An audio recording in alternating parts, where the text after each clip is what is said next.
Welcome to another episode of The Free Black Woman. Yay! I am Alicia Renice and I am a free Black woman. And so today we're going to talk about rest. I've actually been doing this project, and the idea of it is like Black woman rests. And like when you read the newspaper and how it has like the title in the line is, and it's usually like an action, like, oh yeah, president wins election, or it's like present tense, right? And so the idea for the project is called Black Woman Rest. Like that's something noteworthy and something that could be shared on, any newspaper and be like, what? A black woman rests? And it's a joke, but also it's true. I feel like, as Black women, we're always on. We're always on. As Black people, we're always on. And if we do rest, if we do anything that looks like leisure or enjoyment or pleasure, it always has to be earned, right? It's this idea that, oh, pleasure has to be earned, relaxation has to be earned, rest has to be earned.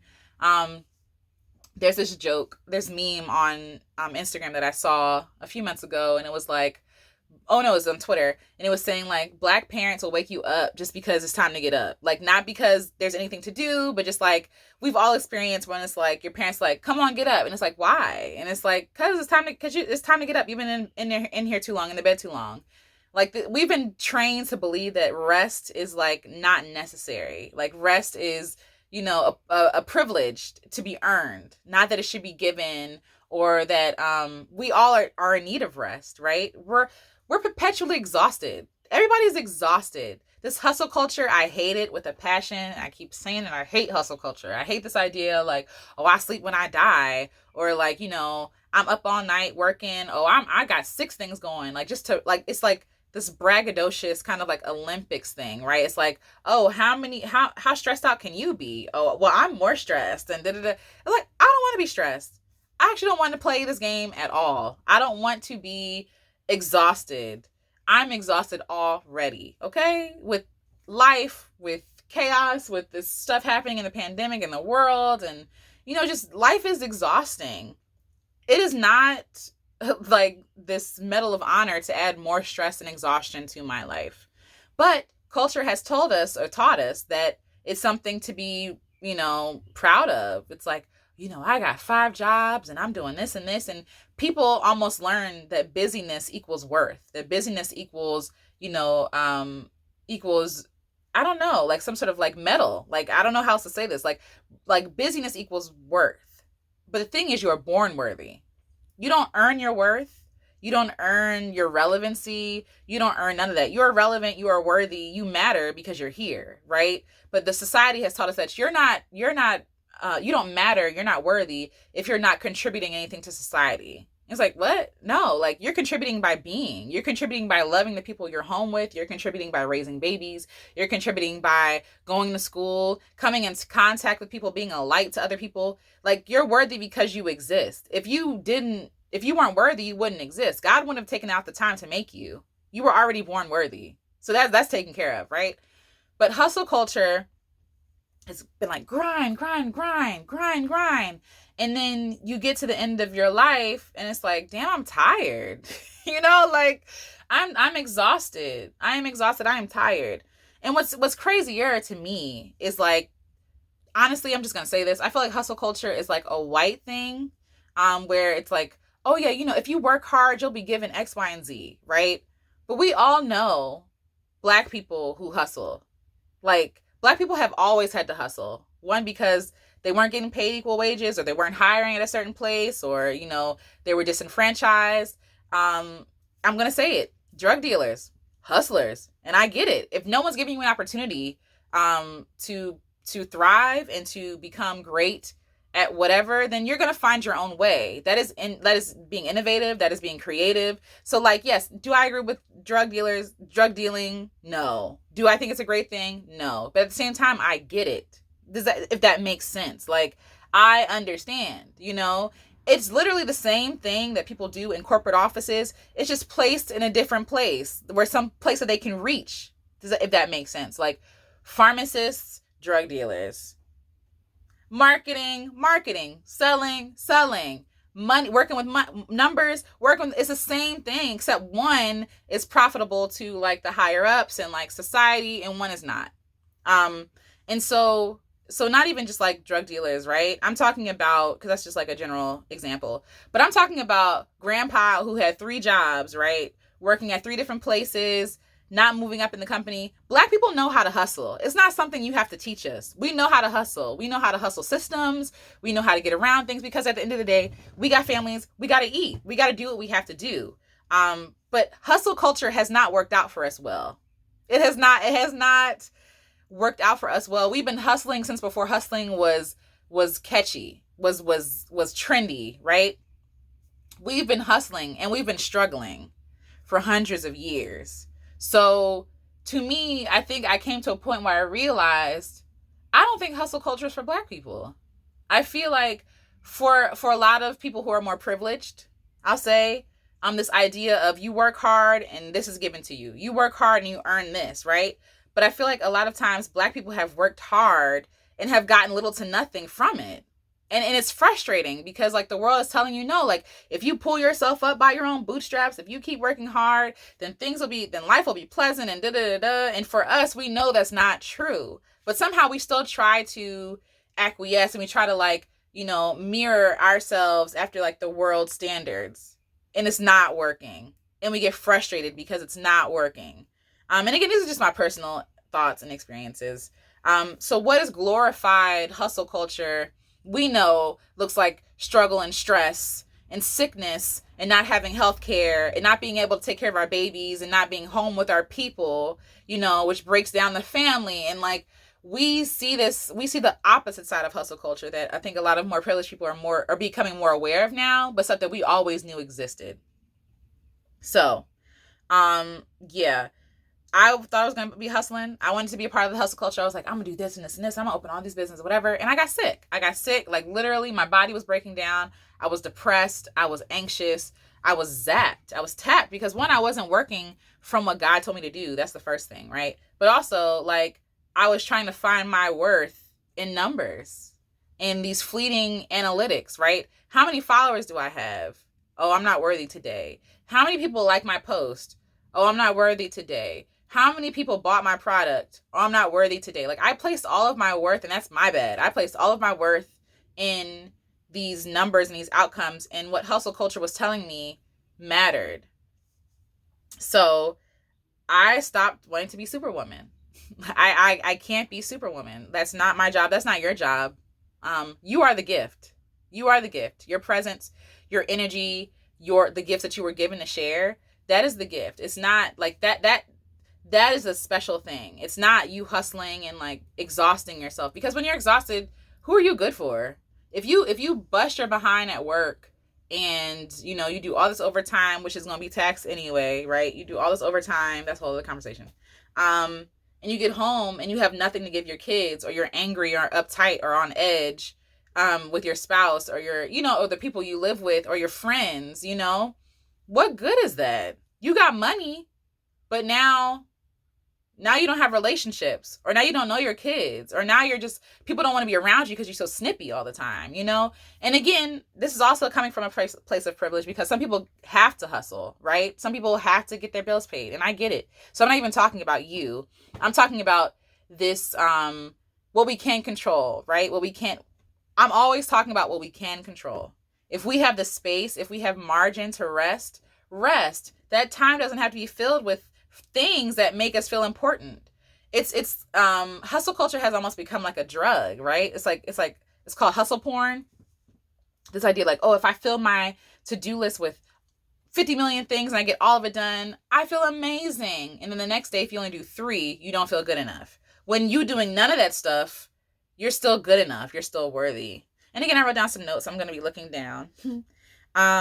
So yes, like God gave us the gift of rest. It is a gift.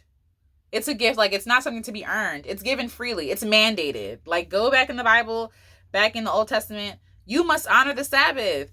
You must honor the Sabbath and keep it holy. Don't do nothing, right? When the world is always telling us, oh, you need to be working, you need to be hustling, be grinding. That goes against everything God said. Everything God said is like, trust in me. I will give you what you need. I give you rest. Like, my yoke is like it's just so many different ways that God tells us to rest, to chill out, relax. Don't worry about tomorrow. Today has enough worries of its own. And how many of us worry about the next week or tomorrow? I do this all the time. I'm stressed out about what's going to happen next week. And who knows what's going to change in the next week, right? This pandemic shut everything down. Who knows what's going to happen? I have no idea. And I have no control. And I think God was smart in that to be like, you're going to stress yourself out because you're only human. You can't see the future. I see everything. So you just worry about today. You worry about your daily bread. You worry about getting what you need today. And that is enough. That is enough. And I feel like he had to mandate that because left to our own devices, we will work, we will strive. And that's the thing, like striving is not just doing work, right? Striving is like going out of your way to achieve some sort of status or like doing things in your own might as opposed to with God's help. And so I had to sit back with myself to be like, I'm not resting. I'm not honoring Sabbath. And I don't mean a day. I just mean this idea of like trusting God with everything and being okay with rest and taking the gift of rest he gave to me seriously and really honoring it. You know, I saw rest as like something that should be earned, but also something that gets in the way of making money.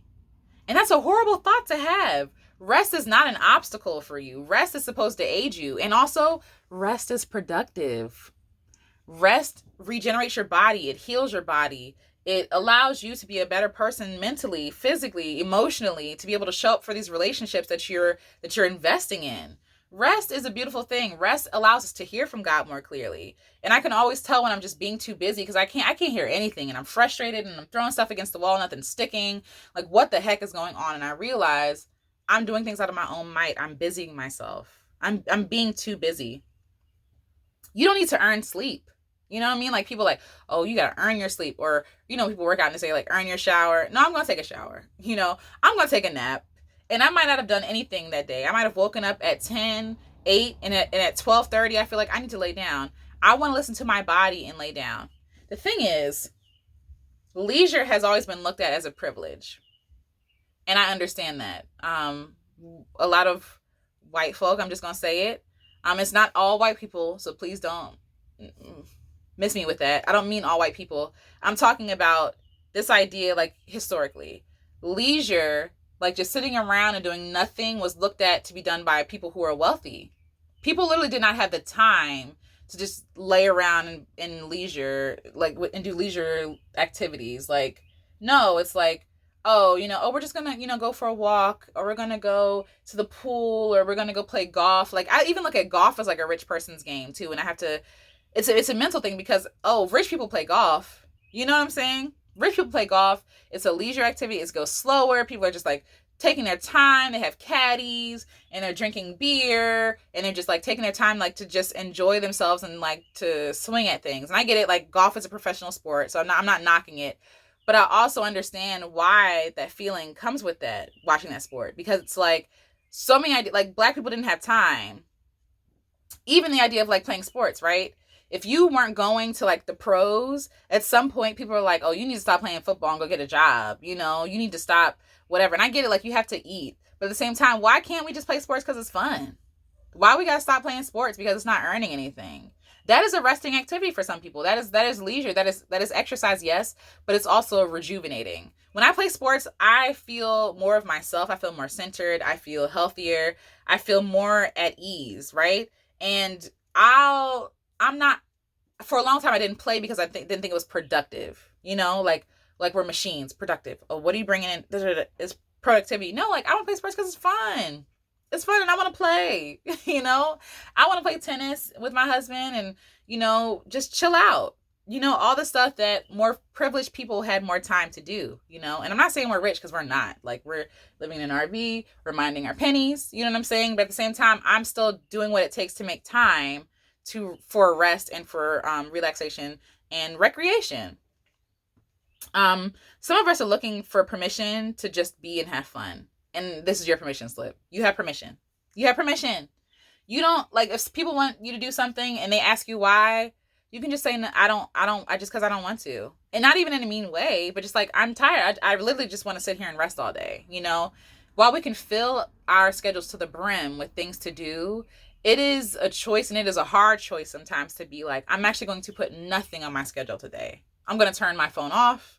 I'm going to turn off my computer, shut down my email. For some people, it's really hard to clock out of work at 5 or whenever work is done for you, especially if you work from home. It's really hard to do that, but you have to make that choice to do that because you are worthy of rest and relaxation.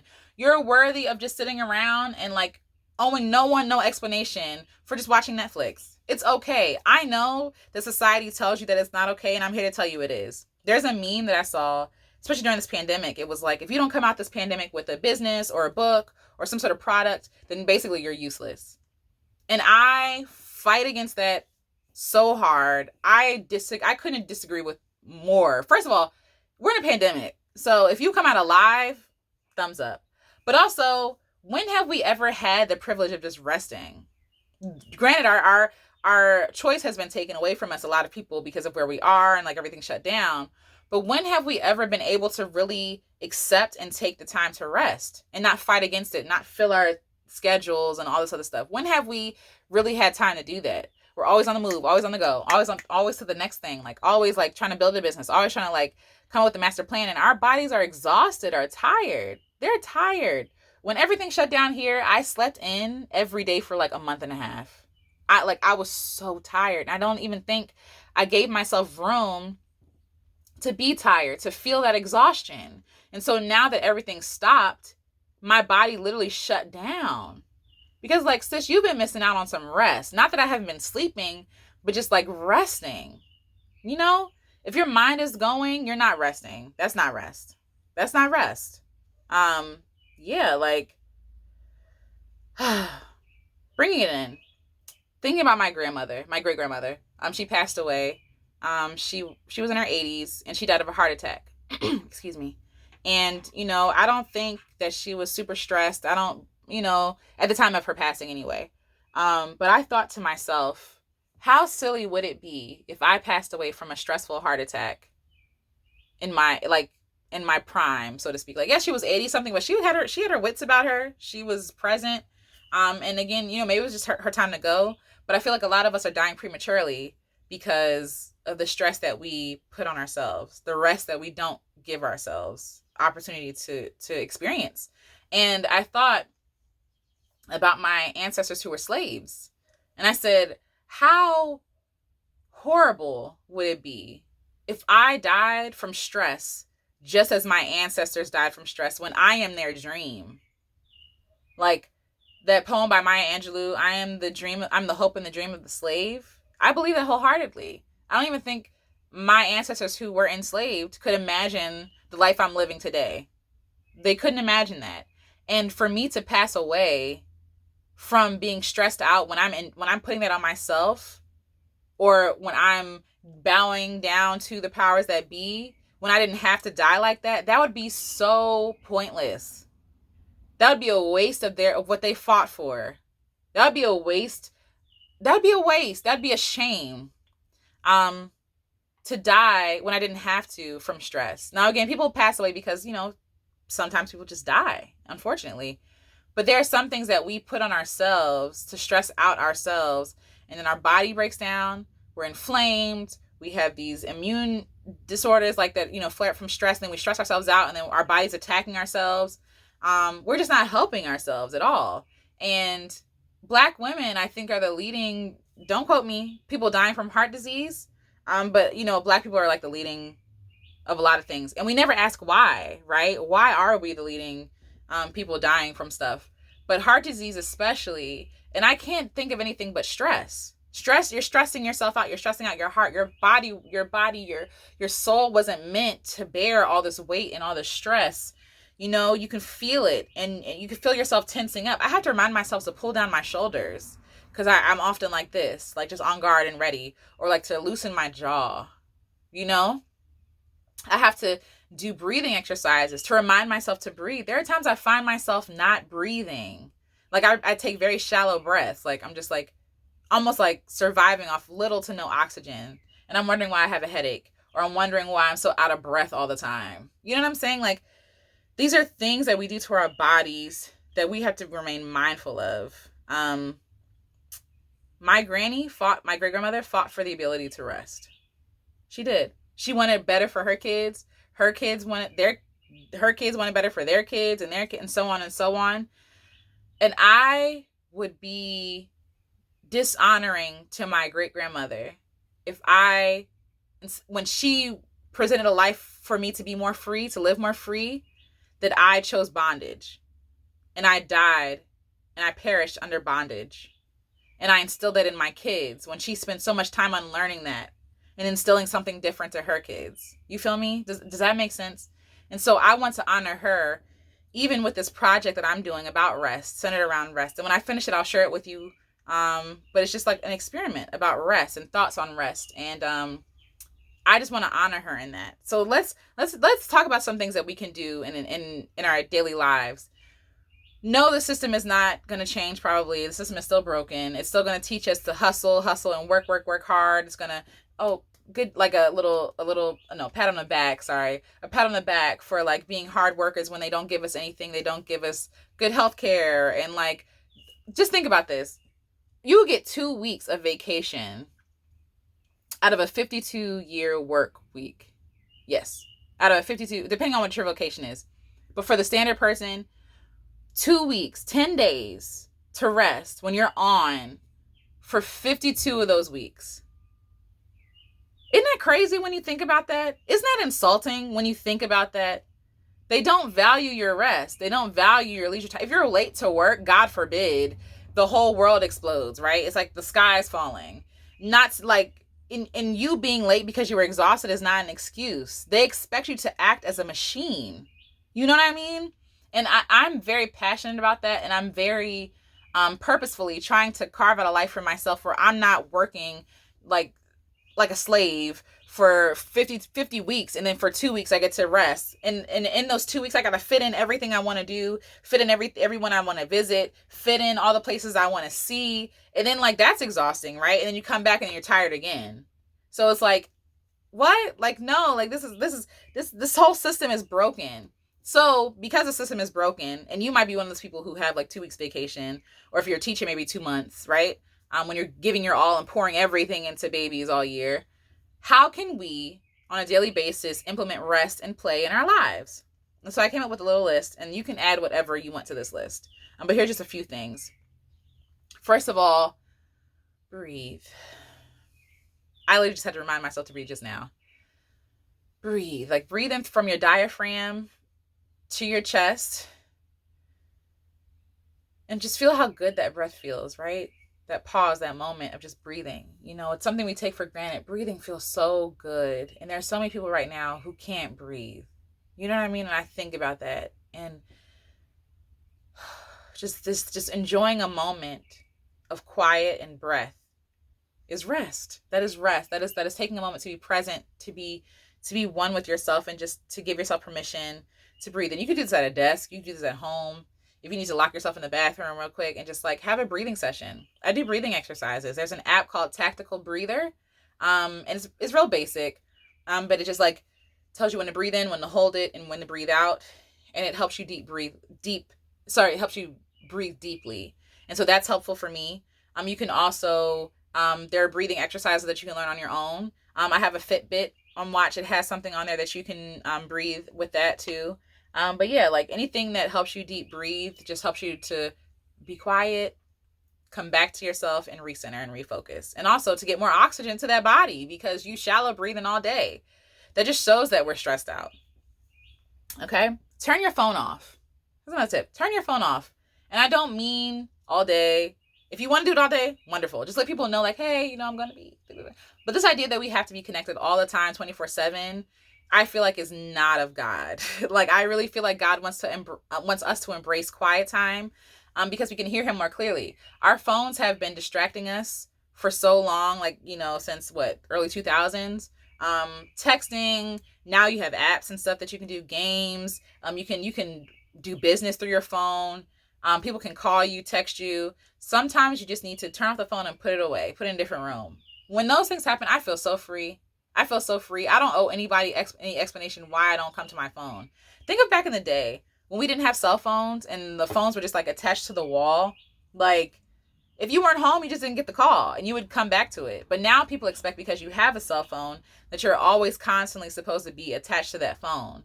And that's not true. If you're not available, you're not available. And that is okay. If it's an emergency, I totally understand that. They can probably find a way to get in contact with you or whatever. Because I know some people have put it in airplane mode, but then like emergency things come through. So stuff like that'll work. But take a minute and just go back to the 90s, right? Before all this happened. When we were playing outside, and if we didn't get the phone call, we didn't get the phone call. We just get the mail and call them back. Get the voicemail and call them back. So turn off your phone. Allow yourself to play. I mentioned I like playing tennis. I like playing sports. I love playing volleyball. I like painting, and I'm not good at it. It just feels good. And for me, that's playing around. I like making music that doesn't make sense, that just gets my feelings out. Find something that is playful for you, not something that's going to I need to be good at this and monetize at it. No, monetize it. No, just have fun with it and be okay with it just being fun and that being enough. You deserve play. You're still a child at heart. Like that inner child still wants to play. You still want to play. So figure out what is fun to you and do that thing. Maybe it's making juices. I made juices last week because it felt good to do something with my hands. Maybe it's playing sports, like I said. Let's try to pick healthy things because shopping, even though it's fun, it's probably not good for the bank account right now. But yeah, just maybe it's bird watching. Maybe it's going for a walk. Whatever is fun to you, do that thing. Pick up a hobby, not to monetize it. So learn how to stitch, learn how to draw, learn how to paint, correctly with the right strategies and all this other stuff. Learn how to play guitar, but not with the focus of it making you money or making it add value to you, right? Because that's the problem. Just do it because it feels good, because you want to learn Spanish because you want to learn Spanish, do something like that. But learn a hobby, but don't allow it to push you back in bondage to be productive or be, a contributing citizen of America. No, just do it because you want to do it. I know that's a foreign thought, but it's important. Sleep when you're tired. Take naps. I wholeheartedly, me and my friends believe in a good nap, okay? Naps are healthy. Naps are beneficial. Embrace stillness. Again, I talked about breathing before. Take 2 minutes and just sit in silence. Sit in silence. Listen to what's going on. Right now, birds are chirping out my window, And so when I'm done this video, I'll probably take 2 minutes and just to recenter myself and get back in silence. Leisure activities. Do stuff just for the fun of it. Go skating, go ride bikes. You know what I'm saying? Leisurely. And don't feel guilty about enjoying leisure activities. You deserve it. I know that it was reserved for people who, are wealthy or whatever, and even watching TV, that's okay too. I get it. We all want to be productive citizens, but you can't be productive without resting. And resting is productive. Filling that well back up to give back out is productive. Don't look at numbers and analytics. And that's for all my entrepreneurs and creatives out there. Stop worrying about who follows you. Stop worrying about the money. Stop worrying about how many people viewed your video, all the stuff. That takes the joy and the life and the fun out of creating, because then you're going to start creating things that other people want to say and want to hear, as opposed to what you want to say and what you want them to hear, So you lose your sense of identity. Don't worry about analytics. And I know it's hard. It's hard for me too, but I'm just hell-bent on being focused and being honest and authentic. Process stress healthily. Get therapists, get your friends, exercise, do what you have to do to process that stress. Don't sit on that. Don't let it sit and fester. You know what I'm saying? Because that causes damage to the body. You actually sitting and being in someone else's presence and talking to them does way more for you than drinking your sorrows away. Just being honest. Watch a movie without your phone. Walk without distracting or without screens. Don't listen to music. Just go for a walk. Listen to the footsteps. Listen to, if it's fall, listen to the leaves crunch. Listen to the birds singing. There's so much beauty that we miss out on in our day-to-day lives because we're so focused on screens and using our peripheral vision to not really take in the beauty and the majesty that God put here for us to enjoy. Get off of work on time. Stop working overtime. If you want to, you can. You're your own person. But this overtime, all you get is taxed money. It's all taxed. It's not free money. You know what I'm saying? And sometimes working overtime too often can aid people into not respecting your time, into not respecting your boundaries and stuff like that. And you're teaching them to Alicia will always be there. For my first job at McDonald's, I worked overtime all the time. And whenever someone called out, they didn't worry about it because they knew that they had me. And after a while, I was tired. And so whenever I'd be like, yeah, actually, I don't want to work overtime now, then it was a problem. Even though, like, no, this thing says I should work from this time to this time. You paid your dues, sis, you can go home. Clock out. Check in with yourself and journal. you know Give yourself permission to enjoy frivolous enjoyments. I know it's redundant, but like blow bubbles outside, because why not? Chalk your sidewalk, because why not? It feels good, right? It feels wonderful. Create a playlist of songs that make you feel good, that help you de-stress. The Ministry of Naps actually put together a playlist, and I'll probably share that link below. But it's just a playlist of songs that is like about collective grieving. And I might actually put together a playlist and share it with y'all too, to show y'all what I listen to when I want to de-stress and when I want to, or just like have fun and like get rid of the stress and jump around my room. Guided relaxation tips. Okay, so here's a few tips that I've learned. Again, I just did it. So you're going to feel like from the top of your head, just like be mindful of your head and go down to your body.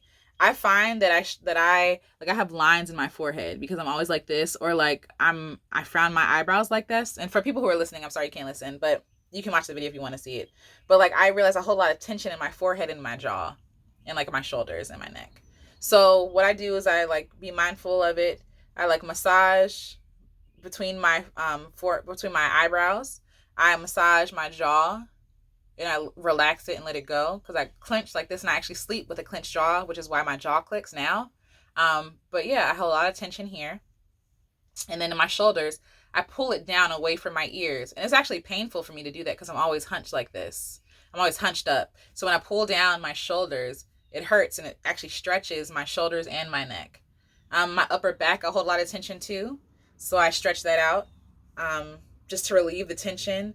And I actually like lay on the floor and just sit there for a few minutes just to like recenter and re-relax myself. And then of course, always breathing deeply.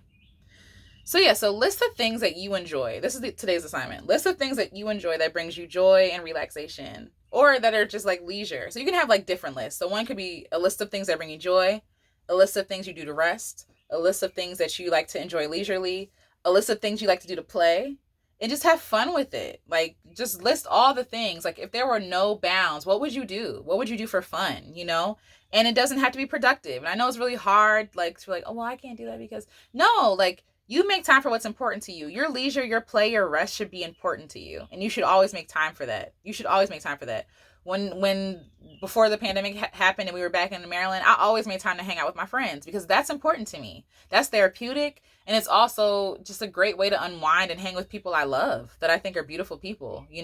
That stuff is important. You don't want to neglect the important things of your life and then get to the end of your life and be like, well, I have money, but I don't have joy. I don't have experiences that I really wanted to experience. And I'm not trying to make you feel guilty or anything like that. I'm just trying to help you feel worthy enough to make these lists and to actually do them and to actually try them, and take time to do something calming, restful, and playful every day, every single day. So today I'm going to ride the car to go get Popeyes. And I know it's not the healthiest thing, so I get it. But it just because I like long rides and it helps me de-stress and it helps me actually get down ideas and spend time with my husband, some quality time. We can't go anywhere right now. So we're going to get something to eat, something fun to eat. And we've been eating healthy all week and we just want something to enjoy. And I don't think I have to explain that, it's just something fun to do. So yeah, so here are a few journal questions that I want you to think about. And I'd be interested also in your answers. If you want to answer them, you can leave them in the comments. You can email me. And all that information will be in the description. So first question, what are stressors in your life? What is stressing you out? What is making you heavy? What is making you heavy? Do you need those things that's making you heavy? Are you doing things just because the world tells you should do them, or are you doing it because you actually want to do them? That's the question. And if the world is telling you to do them and it doesn't align with who you are, throw it away. Be brave enough to throw it away. You don't need to do it. You don't have to do it. Can you throw it away? How can you make it lighter? If it's something you have to do, how can you make it more pleasant and more enjoyable? So, I don't know. So you have a job, right? and you have a cubicle and you're like, oh, I hate this job, but you like looking at oceans. Maybe you can put a picture of an ocean in your cubicle. I don't know, something like that. Or, allow yourself every hour to get up and walk around for 10 minutes and come back and sit down. I used to do that at the hospital. It was cold in there. It was stressful. It was depressing. And so not every hour I would get up, but when I didn't have any work, when I finished a project, I would get up, go outside, walk around the building of the hospital, come back inside, get me some sunlight, get me some exercise, my body moving, and also just like hear the nature that was around the hospital. So how can you make what's stressing you out more enjoyable and more pleasant? How can you add more peace and calm into your daily life? Like, what are some actionable steps that you can take to add some peace and calm into your life? How can you add more play? What is something you can do every day? Something small. It could be writing flash fiction. It could be writing a poem. It could be having a dance party in your car on the way home from work, where you don't take calls, you don't talk about work. You just sit in your car and you jam. Like you just go in. You go in. You can go to karaoke and sing your heart out, what are some things that you can do every day to make yourself feel good and that's healthy, that can make yourself de-stress? Write down, I give myself permission to rest. Post it somewhere. Like in your workspace, in your bedroom. Like, I give myself permission for my bedroom to be my sanctuary. I give myself permission to rest, to not work in here, to not talk about work, to allow this to be the one place where I can just be myself, where I can de-stress, where the world doesn't exist outside of this room while I'm in this room. You know what I'm saying? Create those sanctuaries for yourself. Do what you have to do to remain healthy. And think of your ancestors. Would they want you in the same bondage that they were in? It just looks different, right? Some bondage we can't help but to be in because we're here, right? But at the same time, what bondage are we willingly putting ourselves in, wrapping ourselves up with, masking ourselves with? Really think about that question, and really, I really want to hear your answers too. So again, this is one went a little longer, but thanks so much for listening and for watching. It's called Black Woman Rests. Thank you for allowing me to share my experiences, and I really want to hear yours too. So again, like I said, all the ways to reach me is in the description. Email me, comment, subscribe, share, and until next time, guys, have a wonderful day. Stay safe, stay healthy, and I will talk to y'all soon. Okay, bye. Make sure you're resting. Bye.